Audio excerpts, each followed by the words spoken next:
November 4th, 1914. Britain's ship Endurance is through violent seas, heading for the most dangerous, most mysterious continent on Earth, Antarctica. On board, 28 men. In command, an explorer named Sir Ernest Shackleton. He wants to do something no one in history has ever done: cross the entire continent of Antarctica on foot. You heard me right. In a time with no smartphones, no GPS, no modern tech, he plans to walk a frozen continent from top to bottom. Minus 50 degrees Celsius. Blizzards. Nothing but ice. His plan: land on the coast through the Weddell Sea, trek to the South Pole, keep going, and reach the Ross Sea other side. About 200 kilometers. If everything goes perfectly, 20 days. Doesn't perfectly. Not even close. How badly this plan fails, and what these men endure next. Shackleton couldn't imagine it then, and you can't imagine it now. November 5, 1914. Endurance reaches a whaling station on South Georgia Island. This is the last human settlement they'll see.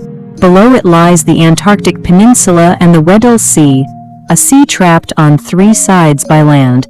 Ice forms here, and it doesn't leave. It builds into a dense, permanent wall. The weather that day is brutal. The whalers tell Shackleton, delay the mission.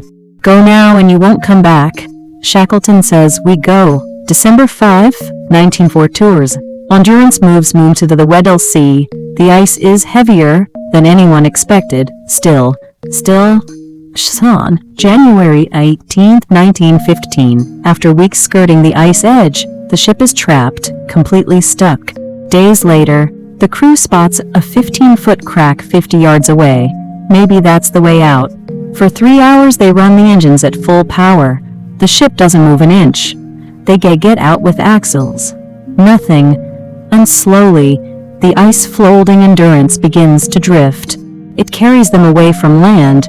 Their landing point, Vassal Bay, was supposed to be close. Now it's 60 miles away. Between them and land is open water, too far to walk. But the ship can't move either. Weeks become months. That means 24 hours of darkness, no sun for months. Shackleton orders the men to winter on the ship, but winter brings pressure. The ice starts squeezing. Photographer Frank Hurley is on board. He has a camera. His photos show it clearly, the ice closing in, crushing the ship like a fist. September 30th, 1915. Cracks appear in the hull. But the crew still has hope. October 24, 1915, 6:45 in the evening. A sound like a gunshot explodes. A massive crashes onto the ship, smashes the stern post, and water floods in. The men pump for 3 days. The water wins. It's minus 8.5 Celsius, but no one panics. They try cutting the ISO from the hull. It doesn't help. The ship keeps filling. Finally, Shackleton gives the order, abandon ship. Tom McLeod looks and says, I don't think we'll ever see home again. Oct. 27, 1915. Another roar. The stern of Endurance lifts 20 feet into the air. The rudder tears off. Timber snap. The bow floods fast. Thankfully, everyone is already on the ice. Soon the water freezes, and the front of the ship sinks slowly under. With it, Shackleton of crossing Antarctica sinks too. But now the question is bigger. Can any of them make it home alive? No radio. No phone. No way to contact the world. Just 28 men on a piece of ice, drifting in the Antarctic Ocean. They set up camp on the floe. 3 small lifeboats. 1 sledge. Some personal gear. And 1 month of food. 1 month. At night they sleep on ice, pressed together so they don't freeze. The chance of another ship finding them is basically zero. No one comes here. The world doesn't know if they're alive or dead. They can't send a message. No help is coming. Shackleton has one thing left, his skill, his experience, and his nerve. But how long will that keep them alive? When the food runs out, what then? Camping on ice isn't a plan. The ice can split at any moment. They need land. Shackleton does the math. Closest land is Pollitt Island, about 550 kilometers away across the ice. The irony is brutal. In 1903, after Ernest's ship was stranded, emergency supplies were left on Pollitt Island for future survivors. Shackleton himself bought those supplies. 12 years later, he's the one who needs them. The decision is made. They'll haul everything toward Pollitt Island. Shackleton orders 2 pounds of personal gear per man. No more. Men of things behind. Shackleton abandons his gold coins and his Bible. Frank Hurley has 400 photo negatives. He can only take 150. Those 150 become the only proof this ever happened. They load the boats. Each one weighs a ton, and luck turns against them. Summer arrives in Antarctica. The ice softens. Pulling is agony. 3 hours of hauling. They look back. They've moved 1 mile. Shackleton stops them. We camp here. We wait for the ice to drift us closer. They name it Ocean Camp. He gives every man a job.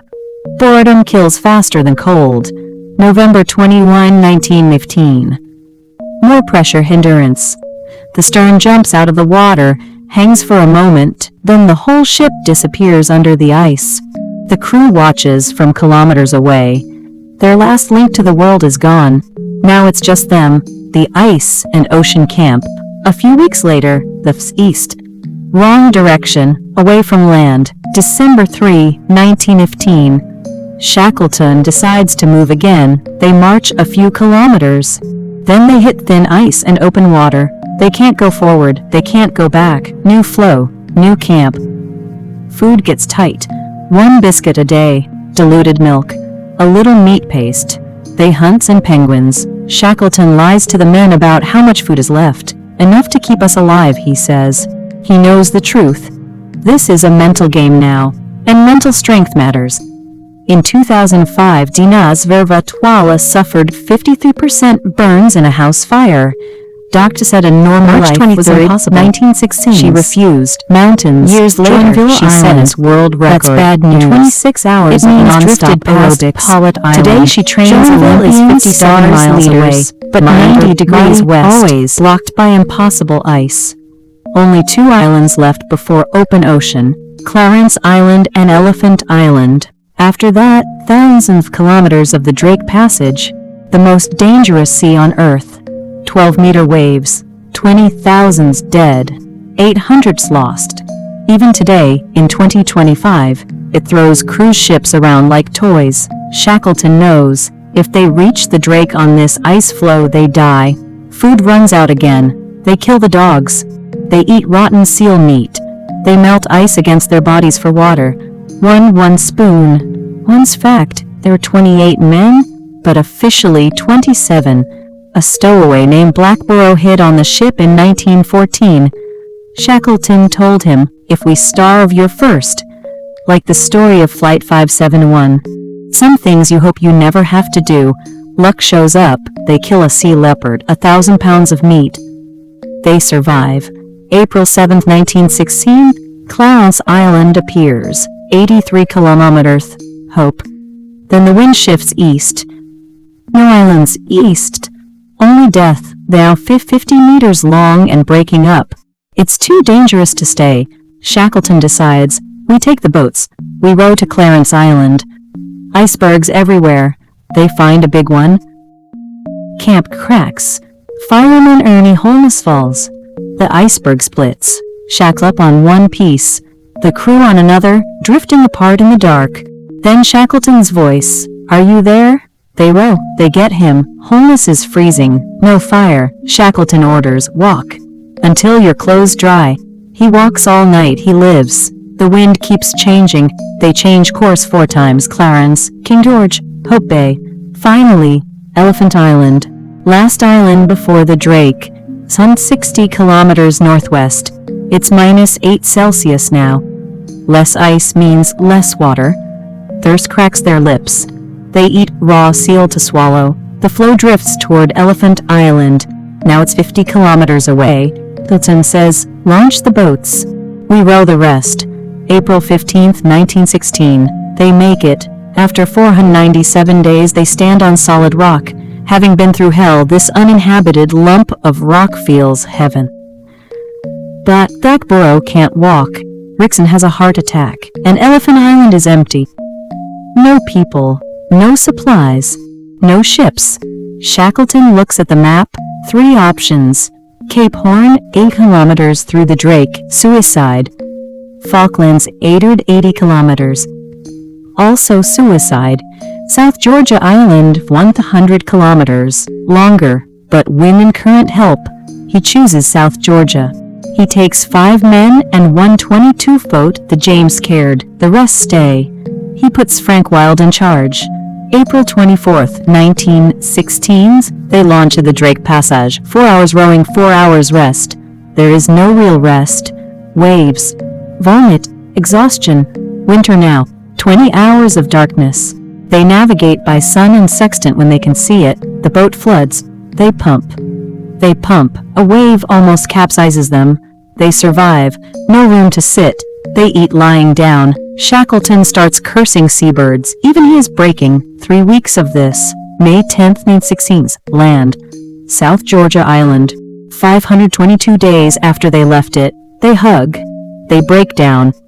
But they're on the wrong side of the island. The whaling station is 29 miles away, across mountains no human has ever crossed. Their boat is wrecked. So they walk 10,000-foot peaks. No tent, no sleeping bags, no map. Just rope, a carpenter's adze, and the refusal to die. May 19th, 1916, 3 in the morning. Shackleton, Worsley, and Crean start climbing. They climb mountain. Down. Another mountain. Dead end and again and again. Finally, they rope up and cut steps into a cliff. 36 hours later, May 20th, 1916, they walk into Stromness Whaling Station. They are the first humans in history to cross South Georgia Island. The manager sees 3 blackened, bearded ghosts. Then he sees the eyes. Shackleton? He didn't just survive the Drake.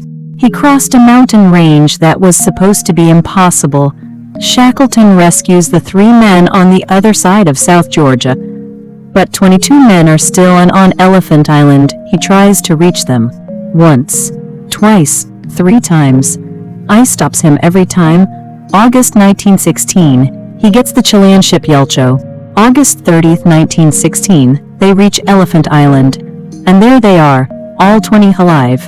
For 128 days, Frank Wild woke them every morning and said the same thing. Pack up, lads. The boss may come today. Day after day, no sign. Blackborough's leg was amputated with a pocket knife. They were about to launch their own boat when they saw Yelcho. Shackleton left with 27 men, came back with 27 men. No one died. 2 years in Antarctica. In 2022, 100 years later, Endurance was found 10,000 feet down in the Weddell Sea, perfectly preserved. The cold kept her. You can visit Shackleton's grave today on South Georgia. He failed to cross Antarctica. Instead, he did something harder. He beat the impossible. So ask yourself, you're on Elephant Island, no rescue coming, no idea if anyone's alive. How long do you last? Because history doesn't remember the people who gave up. It remembers the ones who refused to die.